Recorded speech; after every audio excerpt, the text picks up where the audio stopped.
My name's Eric Ebner. I graduated from Marshall High School in 2007. That's me on the right, happy as a clam. This summer, I'll be working in Peru with the Andean Alliance for Sustainable Development. I was also a chaperone for the Marshall High School trip to Peru. Throughout the past year, the MHS students were able to raise $12,000, enough money to fully fund the construction of a greenhouse in the small mountainside village of Choquecancha, Peru. Now they had come all this way to build the greenhouse themselves.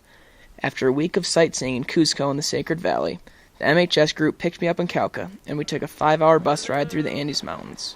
A rough ride for some, but the view was incredible. We arrived in Choquecancha in the afternoon and started to get our hands dirty, digging the foundation for what would be the greenhouse used by the school of Choquecancha. After a couple hours of work at 7,000 feet above sea level, we settled in for the night, sleeping in the school's classrooms. The next day was our first chance to meet the kids of Choquecancha, and the first chance for one of our students, Grace Ballou, to see the impact that her 6th grade class had had on this community some 6 years ago. Okay, Grace, what are we looking at here? This is a picture of our 6th grade class, Mrs. Cox's 6th grade class, and we donated money to build this library. You built the entire library with the class funds? Yes.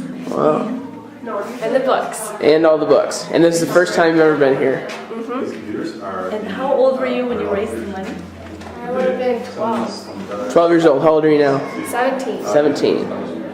Did you ever think you'd be here? No. I'm so happy I am. That day we celebrated by hosting a carnival in the main courtyard. We brought along traditional American games as well as some Peruvian favorites. Some games, such as cornhole and hopscotch, were a success, while others, like Simon Says, were an entertaining struggle to translate in a foreign language. It was great to get to play with the children and feel welcomed in the community, but there was work to be done.